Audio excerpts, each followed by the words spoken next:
Welcome back to 360 Sports. I'm your host, Emily Supplee, alongside Harlyn, Pena, Gabby, Gillam, and Hailey Miller. And today we are talking all things NCAA women's basketball. No, that is not an April Fool's joke. It is just women's basketball today, so let's dive right in.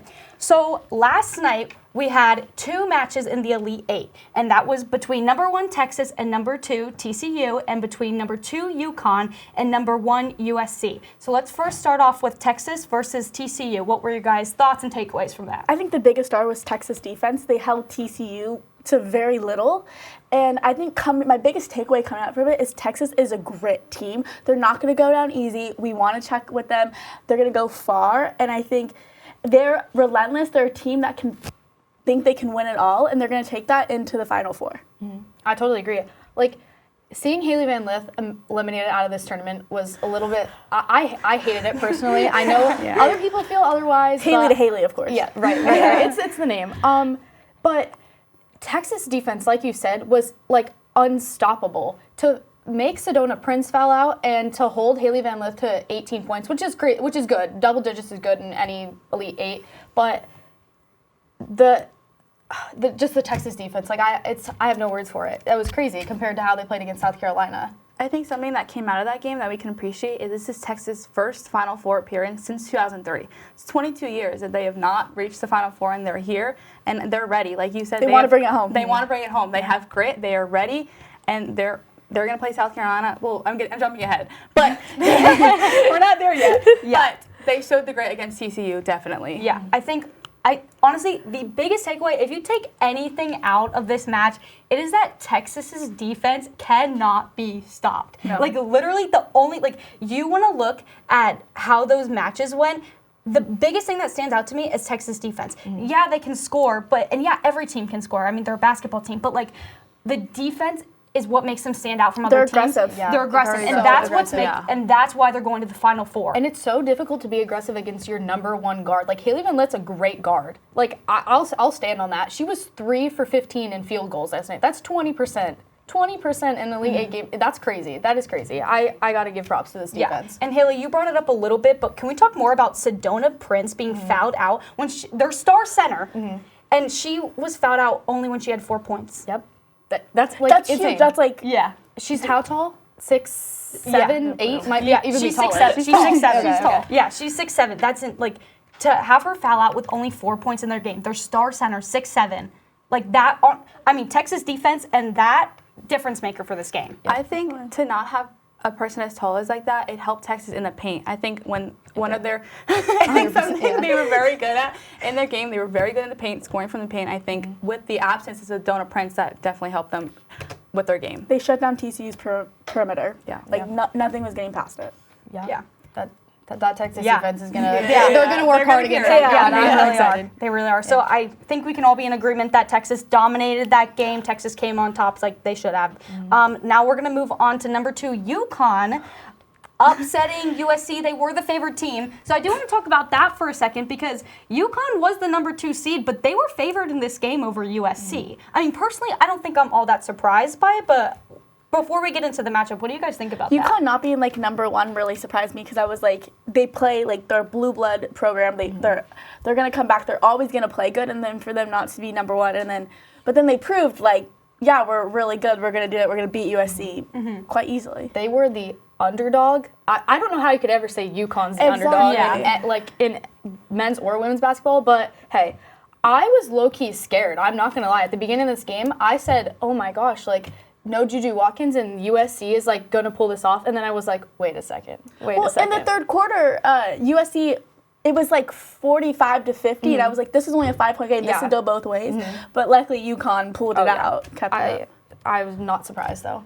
Yeah, I agree. I also showed the stars of UConn, like Caitlin Chen, and I'm forgetting their center's name. Sarah Strong. Sarah Strong. Freshman, by the way. Freshman. Ended with a double-double. Orange. Ended with a double-double, her 11th of the season. I think that Gino went out and got Caitlin Chen because he wanted that veteran presence on his team, and I think she showed it with her 15 points last night that she came to play, and UConn is out here to play. Right, and I think we would be remiss not to talk about Paige Beckers. Yeah. I mean, she's the most clutch player in college we women's gotta basketball. talk about her 31-point game, though. 31-point game. This is her third consecutive. And it's her own. She's tied her own school record. Yeah. I'm in awe. Like, I'm just like, how do you keep doing it? She is taking over the game. She plays when it counts. Like, she delivered. Like, she had these expectations. She went above and beyond. That's why they call her Paige Buckets. Like, Exactly. I have to, like, between Paige and Sarah Strong, like, I know Paige Beckers is a great player. Like, I have no doubt about it. But Sarah Strong was the key to that game last night. Yeah. Like, and the fact there's like so many names you can list. Like they're so good. They're scoring and like how you said double-digit before, points. Caitlin Chen, 15 points.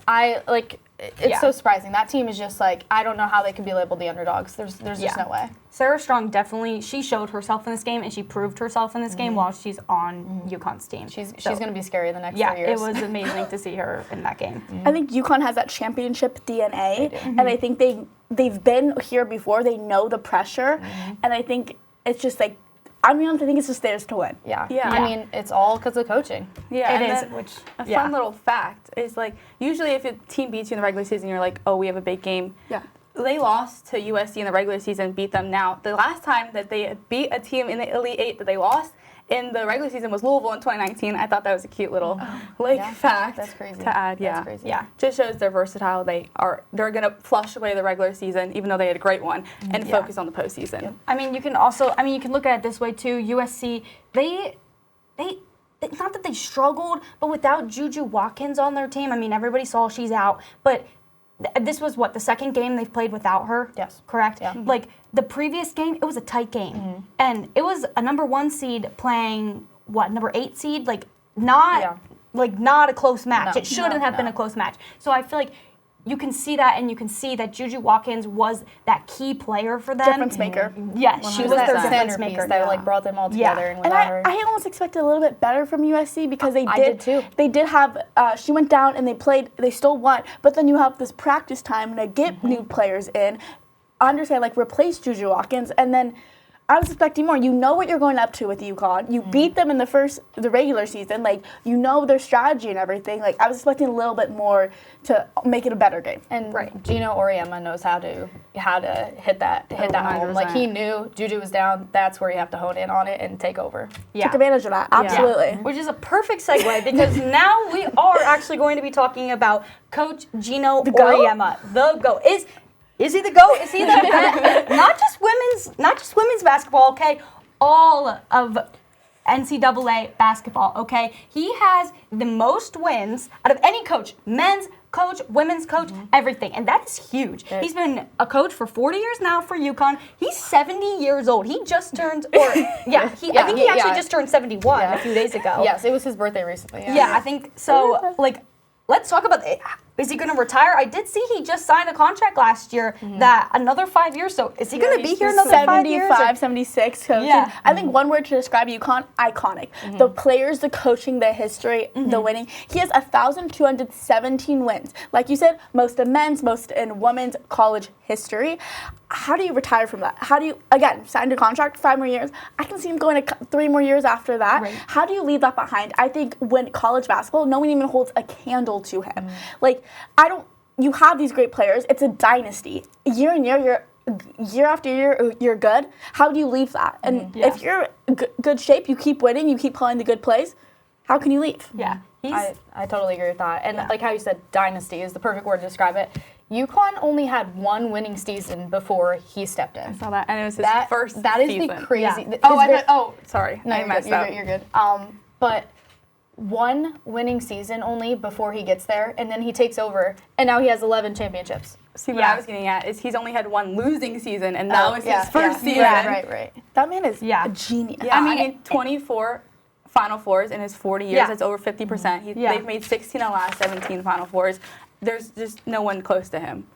Yeah, I agree. I think it's insane that he's been with UConn for 40 years because it's not all that often we see a head coach stay with the team for 40 years. We kind of see them bounce around to different places. Maybe go to the NBA for like some better. Right, and he's been to the Olympics. He's coached the women's team in the Olympics. I think he's won 3. Yeah, he does have some gold medals. Which is so crazy. the resume is absolutely his trophy stacked. case. I think I see that. Like all the stats you could list him. Like we could sit here and list all of the what he's done, which is like crazy. But is he the GOAT? Like I think so. I think in college basketball, yes. Yeah, and I think that a lot of the time for women's basketball and women's sports, not a lot of people talk about it. Not a lot of people are talking about the coaches, but the fact that he from college men's basketball and from women's basketball, like the fact that he is the coach who has the most wins, cherry on top. Yeah. Cherry on top. Representation for women's sports. No, it's 100%. This might be a little controversial, but I'm always the person, at least in college, just because like it's such like 18 to 21, like there's such like growing up years. I think I like always like when women coach girls and men coach men, but he is a different story because he genuinely does care about the program. Yes. And that's his program, is his life. And he like we haven't heard anything bad about like UConn. Like it is great. Like everyone loves him, and I'm like all for it. Yeah. And it shows game in and game out. Like he is so devoted to this program. Every single player he coaches, he is so devoted to. And I can't even compare him. Like there's no one in my opinion. I mean, people would argue maybe like Coach K for the men's side. Look at the stats. Yeah. I'm sorry. Like Gino Auriemma is the best coach.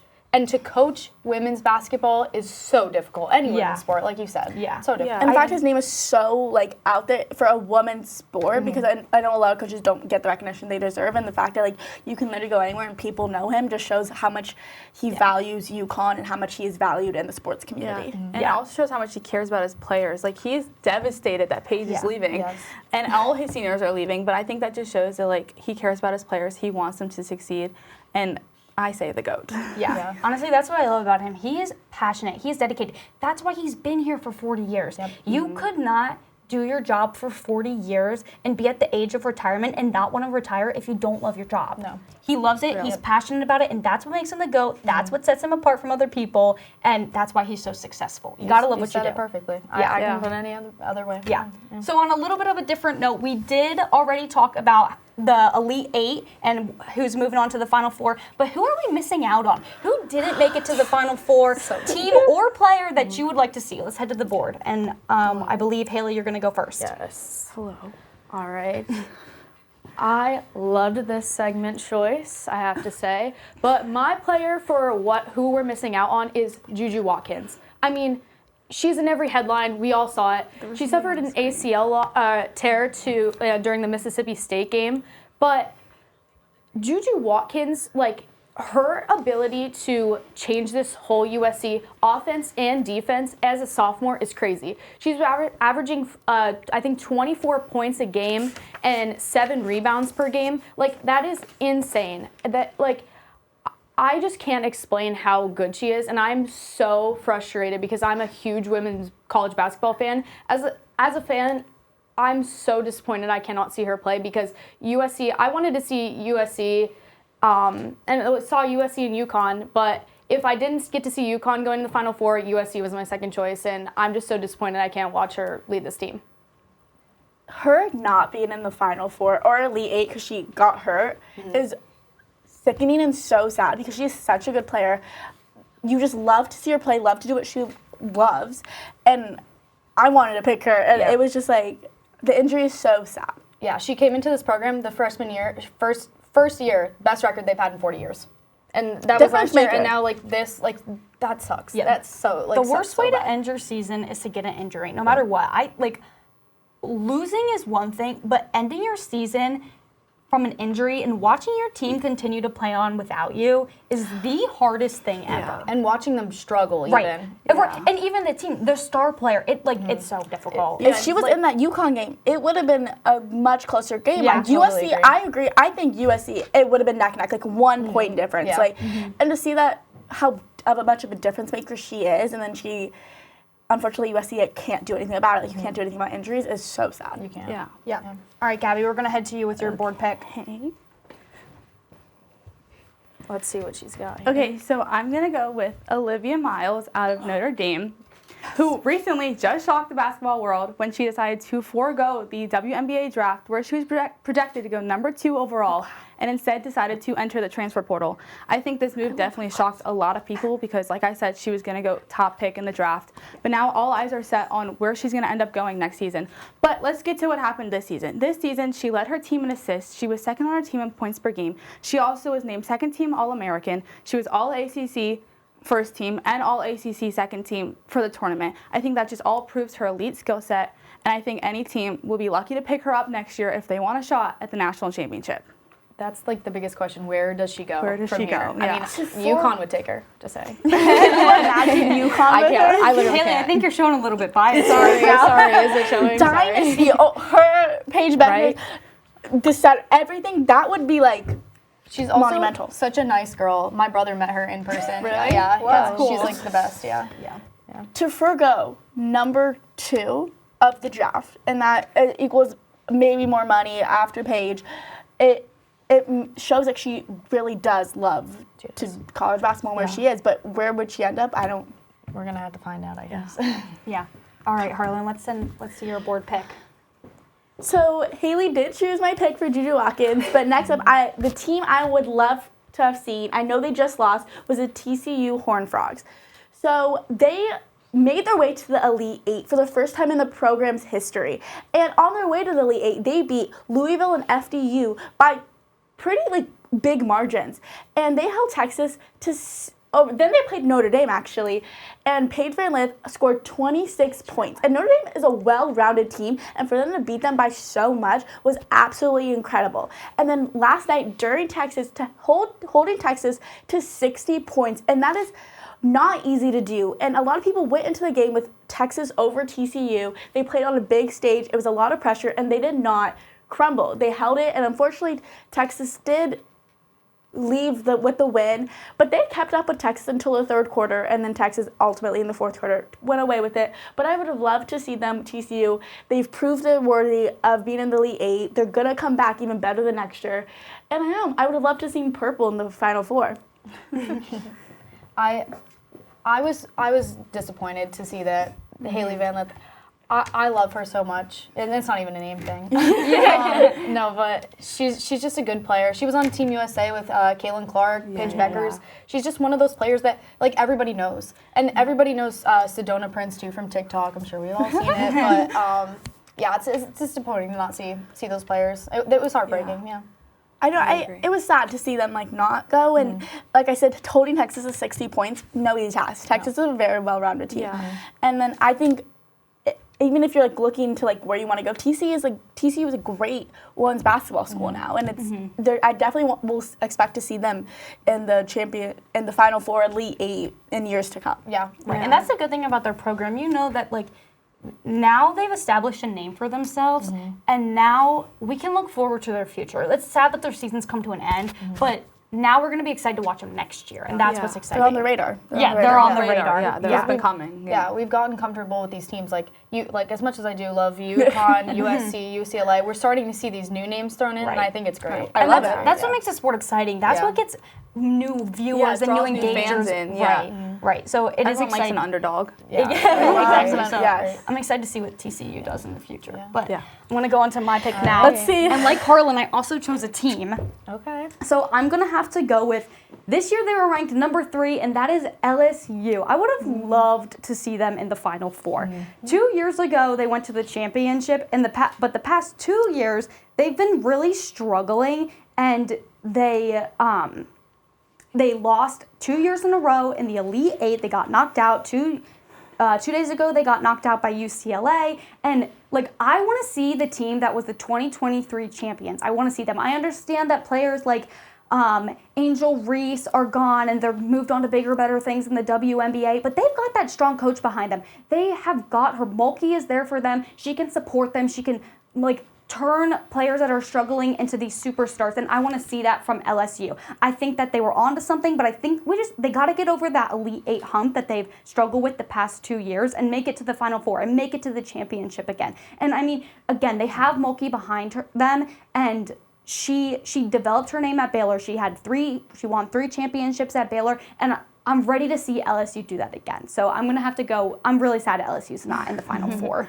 Totally agree. Yeah. Mulkey, if anything, she is one of those coaches that I think is going to project in the next few years. As much as I maybe don't like Mulkey, she is a good coach. I have to give her that, and her style is immaculate. Yeah. Like I'm jealous, Loki. No, literally. She's a great coach. Like she's going to take LSU far in the coming years. Kim Mulkey always makes people turn heads when you see her on the sidelines because she's always just dressed like you're just like, wow, that's her. And I mean, you said she has been she tends to like get negative attention because she's known to be a little more rude and A little bit. and can say some things to reporters, but that doesn't make her a bad coach. So even though she might not have the best etiquette when it comes to reporters, she is still a good coach and she's there for her girls. Talking about the game, great. Like, game just as, like, and I want to see LSU, like, I want to see them get over the hump. Yeah.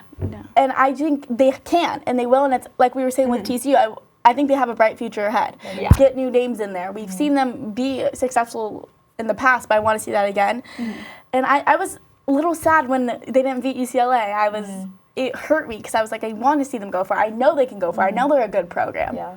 But UCLA was too much for them. Yeah, UCLA is too good. I think the other thing is you can like put LSU on one of those like iconic women's basketball teams. Like when they had Angel Reese, they were iconic. Everything about them. They won a national championship with her and stuff like that. Right. But I think it's just with the loss of her, and then also just kind of like reorganizing like the program and stuff like that. They kind of took a fall off the deep end, but I think they can totally get themselves back to that iconic like spot with like recruits and like Kim Mulkey tightening up a little bit and stuff like that. And it's always, so I think the passion needs to be there. I didn't see a lot of passion. It's always hard to see when a star player leaves the team go on a decline because it takes away from what other players have done and what the team as a whole has done as a group, and it makes it seem like that one player is the reason for their success. While she may have, like, again, Angel Reese MVP, like, of course she added to their success, but it's awful to see it take away from other people. And LSU, I mean,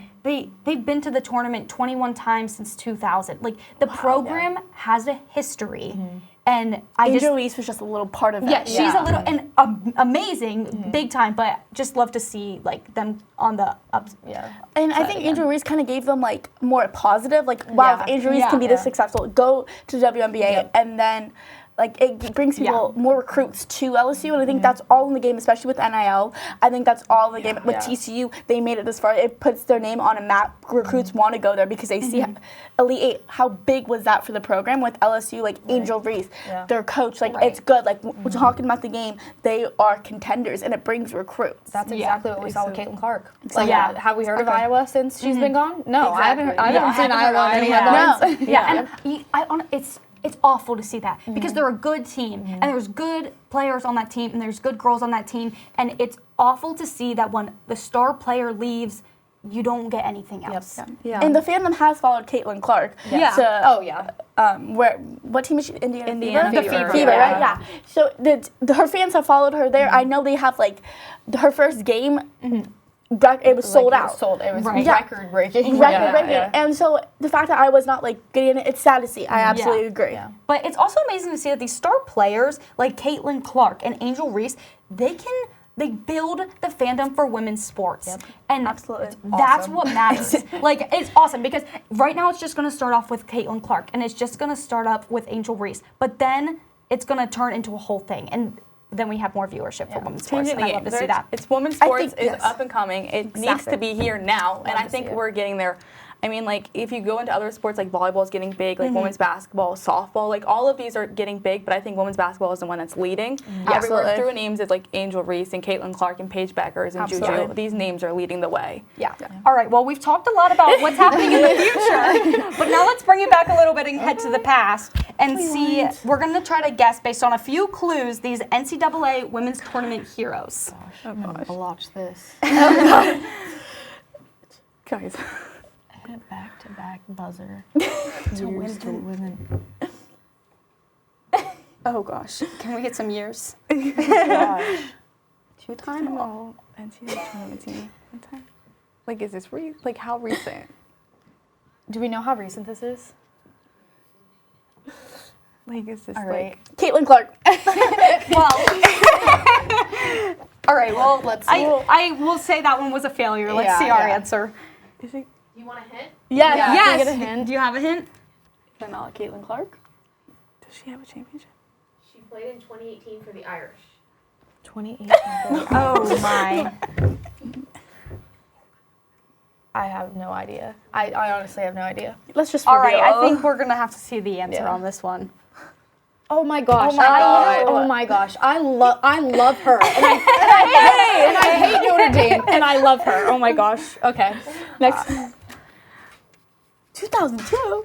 We weren't born. Is this Diana Taurasi?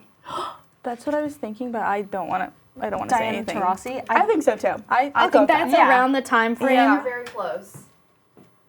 It's not Diana Taurasi. not is Diana. Diana was 04. 04. Oh. Who was Same right before time Diana period. Taurasi? I don't know. That was my guess. If it's not Diana Taurasi, I don't know. Okay, review. All right. Well, Played let's. for Oh my gosh! I know her. If she said she played for UConn, I would have I'm gotten that. so But they put disappointed in myself. It's not even funny. We need a few more hints. I'm not. we're It's not not good even at funny. All right. What's next? Outstanding. Current D1 head coach. Current D1 head coach. Most. All right, start naming D1 head coaches. Yeah. Where does she coach at? Yeah. Do we know? Well, that would. Are we allowed to? Are we allowed to? Are we allowed to get that hint? No. Okay. No, that's like. Okay. Well. Listen, I don't know. Okay. I Well, don't let's know, see it guys. then. Oh my Oh god. my god. Guys, we're Are really you bad kidding at me? this. It's okay. I'm Championship so winner. Whatever. That's like, embarrassing. Cut the Championship segment. winner. Well, I see Dawn why they Stanley. couldn't give us South Carolina. All right, we're moving on to our final four predictions. After that segment, let's cut that out. You didn't see that. Guys. We were kidding with you. Guys. All right, our final four matches are set. All right, we have number 1 UCLA versus number 2 UConn, which we talked about this a little bit earlier, but UConn is the only number 2 seed in the final four. Number 2, I don't know how, but Yeah, sure. And then our other match is number 1 South Carolina versus number 1 Texas. All right, so let's start with UCLA ready. and UConn. How do you bet against UConn? Like we said, Paige Beckers, 3 consecutive 30-point games, and she's just going to get better. I don't know how they're number 2. They're a blue blood program. They've been to Elite 8. They've been to the Final Four. They've been to the semis, and they've been to the championship. They know the pressure. How do you bet against the coach? How do you bet against the players? How do you bet against the history? You can't. You can't. I couldn't say about it myself. She is going. Paige Beckers is going to the draft after the tournament. What would be better than a little send off of her holding the trophy? Yep. She deserves it. Yep. And that's what I wanted to see with Caitlin Clark. I wanted I to know. see her winning the championship and then send off to the WNBA. Let's do that for Paige Beckers. Let's get her to Let's the get it. championship. We win and after it's really what- accomplished After career. what Caitlin Clark did to Paige Beckers last year in the Final Four, she deserves it. I'm on the UConn train all the way. I was not impressed by UCLA and their performance against LSU. Johnson still had 28 points. But, UConn's winning it all. UConn is winning it all. You heard it here. Yes. I'm You heard ready- it here first. Yeah, Like, I'm ready What do you for know UConn? Yeah, I'm ready for Coach Oriama to get another championship. Yep. His last one was what, like 2015, 2016? Yeah. It's been a minute. There was It's been a minute. back to back. Yeah, he did have like 3 And or we 4 don't in a call him the row. GOAT. So Like, right, yep, right. So that's what I like. UConn, I think they have the drive. I think he they wants do. it. I think the team wants it. I want to see it. So Yeah. sorry UCLA, but I think we're gonna have to pick the underdog here. For whatever reason, they're named the underdog. Right, Whatever. Right. Whatever. All right. Moving on to South Carolina and Texas. So they're both number 1 seeds. How are we feeling about this I think matchup? South Carolina is another powerhouse team. Like how do you bet against South Carolina? Like like Dawn Stanley, we just saw her on the screen. How do you bet against a coach like that? Someone who has that much grit and passion towards her team. All she wants is the best for them. That's all she wants. Yeah. So And she knows how to win. And she knows how to She win. knows how to win. She's proven it time and time again. Coming off a national championship. Yeah. Why would they stop? go back? Why- Yeah. I mean, they beat Texas 64-45 on March 9th. That is almost a 20-point difference, which is crazy considering Texas is a number 1 seed. You're playing another one. You beat another number 1 seed by 20 points. They're the defending national championships. I I'd be so surprised if Texas beat South Carolina. Yeah. I'm a Texas fan. I'm Really? going wow. Texas. Just Harlyn. Yes, I know. I think they played dominant against TCU, and I know you can't like compare TCU and South Carolina. I get that, but Texas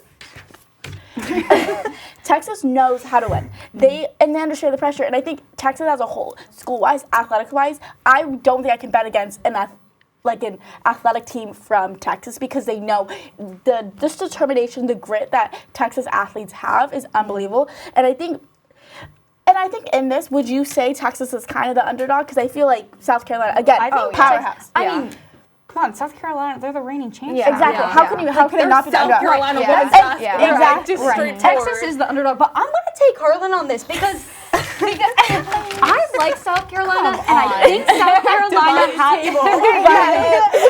I think South Carolina has that drive, and again, they want to defend their championship. They want to go for another year in a row, but Texas is kind of coming out of nowhere. It's the underdog, and I don't want to bet against the I underdog. know they're a number 1 seed, but like, come on. I think that defense is what's going to stop South Carolina. I don't think they're going to be ready for it. Like, I think that we saw that in the Elite 8 with them. So you think they're going to be more prepared than the 20-point loss last time?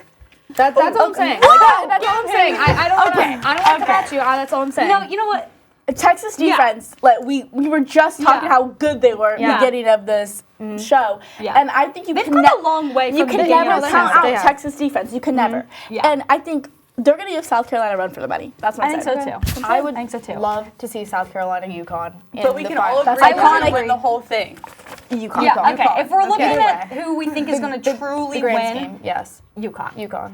I think Even though they're the underdog, I really don't think they are the I underdog. don't think they're not. I think They're not. Yeah. I would love to see like Texas for South Carolina. Like that is going to be like I think UConn's going to like win easily, and I think to see who they play, Texas or South Carolina, that would be a great like. When your guard, you're the number 1 overall draft pick coming up, Paige Buckets is leaving your team. You can't bet against them. And Gino Auriemma, the GOAT. Yeah. Like we said it all. UConn's, it's like all the perfect things they have. And then, like we mentioned, the ready. players like Caitlin Chen, Sarah Strong. Like you put all of that together. Their it's roster just like insane. Yeah. And like Just stacked, even so stacked. players we've seen all season long, Fudd, KK Arnold. KK like, Arnold that have performed better. There's another one that I'm blanking on, but those are players that I wanted to see perform better last night, and they didn't. But then Sarah Strong, who's a freshman, scores 22 points. Yeah. Like how do you It was how do you bet see against Fudd that? come alive in the fourth quarter Yeah, with her 8 it points. was. Yeah. I think any matchup though is going to be a close game, and it's definitely going to bring publicity to women's sports, and it's going to be great. We have Yeah. a perfect Final Four, and it's just going to get better from It's gonna here. be great. Yeah, so I can't wait. UConn wins it all. That's all what- the time we have for today. So thank you for tuning in to 360 Sports. Make sure you come back tomorrow for our next show. For Emily Supplee, Harlyn Pena, Gabby Gillam, and Hailey Miller, thank you.